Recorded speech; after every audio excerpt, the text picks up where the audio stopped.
Welcome back to the High Tech Freedom Podcast. Today, we talk about the power of doing a weekly sales report when you're not required to do so. This is a tool to grow your income, grow your brand, and create personal sanity within your sales business. Now, you may not want to do this, but continue listening and then decide how you can adopt something that works for you. Enjoy the show.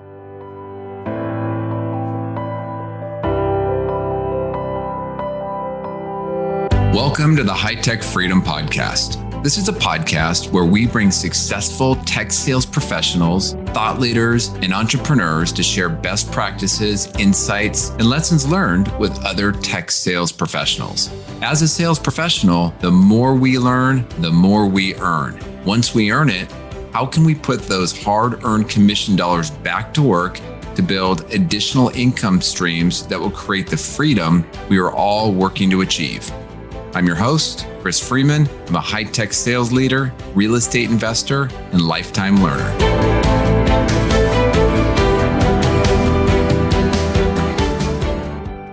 Welcome back to the High Tech Freedom Podcast. Really appreciate all the great feedback and comments. So today I wanted to address a question that came up from a friend of mine, which was, hey, why should I send a manager a weekly report if I'm not being requested to do so? And I thought it was a great question. It's something that I actually feel very strongly about.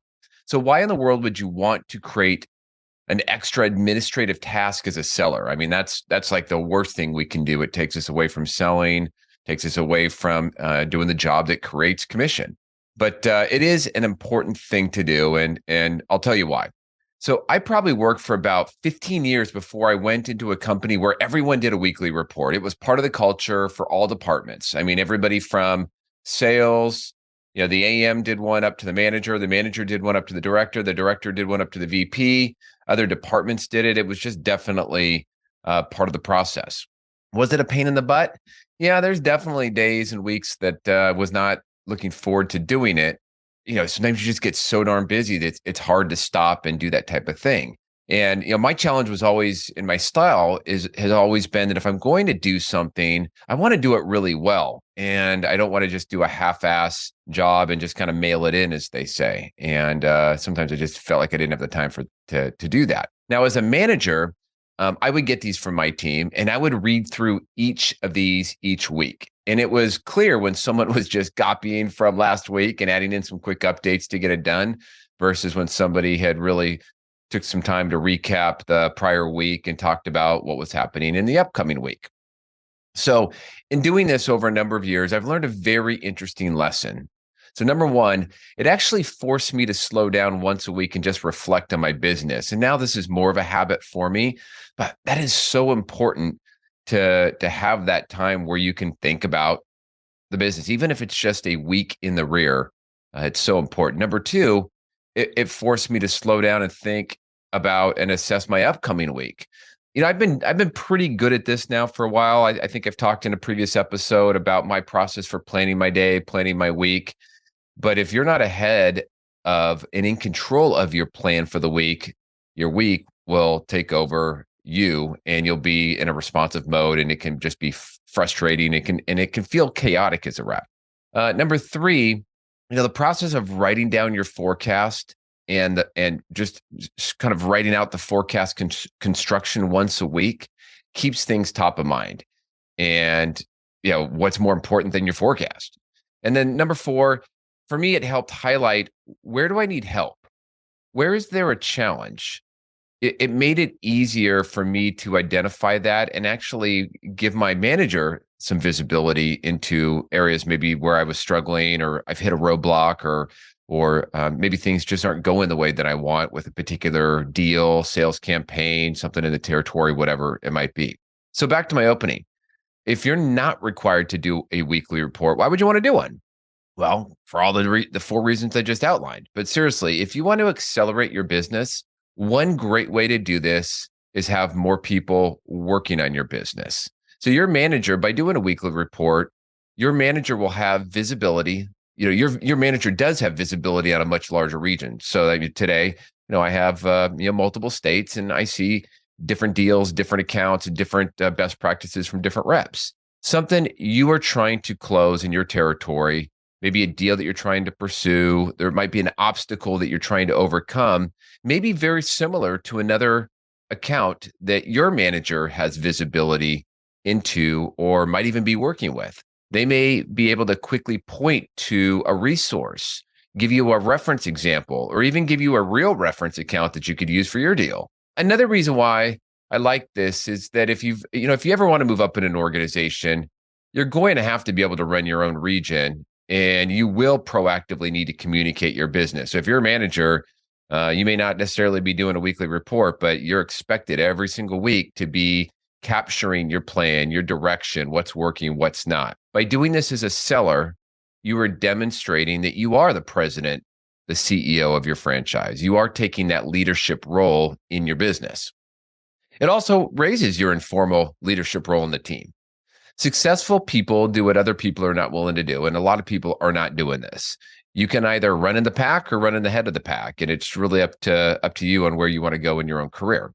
But everything, let's get down to some nuts and bolts of the weekly report, right? Everything that you would put in a weekly report are things your manager is going to ask you about anyways. So that's the other beauty of it, is just get ahead of it. It makes your one-on-ones with your manager so much more productive. By the way, if you're not having one-on-ones consistently with your manager, definitely take control and set those up on your own. Just make them happen. It'll make your business that much more successful.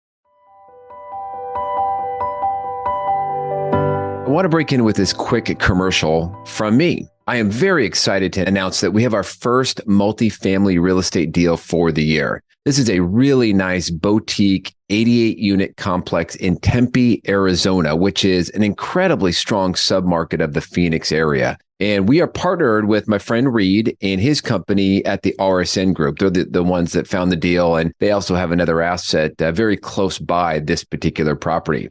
Investment spots on this one, they're going to fill up quickly because it is also structured to accept 1031 exchanges. And there's a number of exchanges out there right now looking for a home. So if you're interested, just contact us through hightechfreedom.com, or you could book a call using the link in the show notes. And even if you just want to learn a little bit more about the investing process, let's chat. I'm happy to share and follow up with some educational resources. Now back to the show.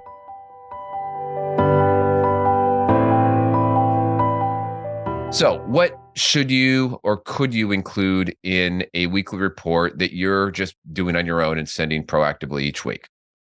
Well, look, again, I don't want extra administrative tasks, so I definitely recommend keeping it simple. You do not want to write a novel, and your manager doesn't want to read a novel, so keep it simple. So let's look at what you might include. So for your upcoming week, you could start with your forecast or your quota. So if you're forecasting something, how much have you sold relative to the forecast? What's your percent of business closed so far? What are the big rocks for the week? These are the 1 to 3 things that if you get these done, they will have an impact on your business. You can call them goals, big tasks, but these are the priorities for the week. And by the way, I've been doing this for years in my planner, and it really helps ground me when looking at my daily tasks. I try to go back and say, okay, what was my big task for the week, and tie some of my daily tasks to those 3 things. Try to make those a priority each day. All right, what important meetings do you have for the week? I mean, that's at the end of the day, that's beyond just closing the business. What matters the most? Who are we meeting with? What clients are we working with? What customers are we working with? So highlight the important meetings for the week. You don't have to capture them all. If you want, feel free to, but I think the important ones definitely are going to capture your manager's attention. And depending on your business, what is forecasted to close this week? Some businesses may have a longer sales cycle, so that might not be appropriate. Some businesses look more closely at the week by week bookings. And so if you're in that business, I think it's probably a good thing to call out. Okay, so that's the upcoming week. Pretty simple, not terribly complicated. And then I think it's important to go back and look at the prior week. So as I mentioned before, right, let's reflect on the business. We don't want to spend too much time reflecting. We need to move forward. But how are things going? Right? Looking back at the prior week and just reflecting on what worked, what didn't. So let me ask you this question. How often do you do this now? if you're honest with yourself, how often do you sit down and think about the prior week, the meetings that you had, the goals that you had, maybe the big rocks? I mean, a lot of us don't do it. And so this is just one way to stop, put pen to paper and get it done. So here's what I would include in your prior week as part of your weekly report. How did you do on those big rocks for last week? If you called out 1 to 3 big rocks, did you hit them, blow them away, partially completed them? Just, call it out. And then you, in your prior week weekly report, you would have identified key meetings. Well, what were the outcomes of those key meetings? Big next steps, anything successful, any challenges that you had, just the general outcome of those key meetings. If you closed a deal, call it out. Now, in reality, your manager already knows that you closed a deal, right? That's one thing. They're probably staring at the CRM. They're staring at the forecast tool. So if something booked that week, they probably know about it, but still, I would call it out. And then what new pipeline or opportunities did you create that week? I think that's really a really important metric in any sales business to keep an eye on and call it out. And then things management needs to know. This is a little bit of the free form data and an opportunity to highlight what is important to you. It could be an obstacle, but it could also be something that you just want to share. Maybe it's a highlight. Maybe it's something good that you achieve. Maybe it's just something generally about your business. Hey, maybe it's a PTO that you have coming up. But anyways, just anything that you think management might need to know. Now, listen closely. You have to make this easy. Otherwise, you won't do it. And I have definitely had a habit in my personal career. I'll get excited about something and I'll way overcomplicate it. And then it's too hard to do consistently. And so don't do what I do. If you start simple, then you can start doing it and you can start doing it consistently. But once you start it, you can't stop. You have to do it consistently. If you get on a roll for a few weeks and then stop, what does that say to your manager, right? Lack of commitment, lack of follow through, lack of time management, you insert excuse there. So create a simple template that's easy to fill in.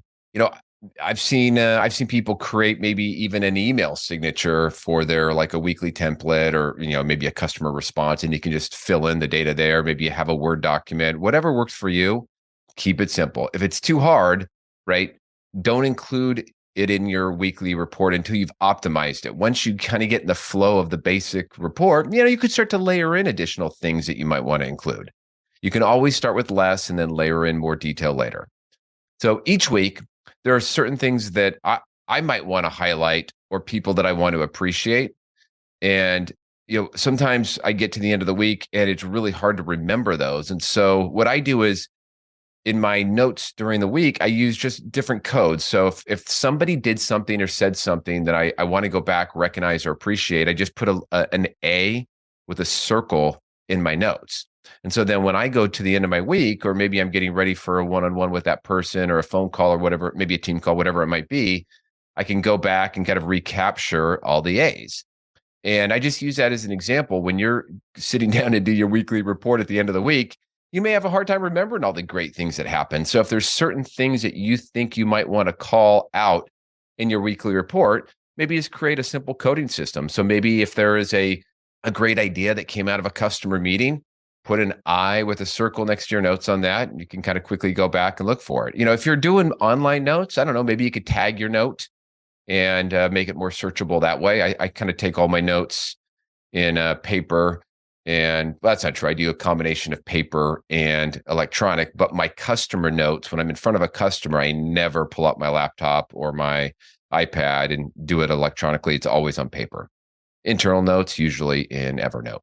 Anyway, so that's just, it's an idea. You don't have to do it, but I can tell you that, if you start doing this, you're going to understand at a much deeper level what you need to do to be successful in your territory. So I wish you all the best. Good luck with the process. And by the way, I would love to hear how this works for you. If you're doing this, follow up with me and schedule a time as a guest. I would love to hear your personal lessons learned, how you adjusted. What are you doing now? And you can just send me a note in LinkedIn, or you can use my calendar in the show notes to coordinate an interview. And if you have any questions, just shoot me a note. Until next week, make this your best week ever.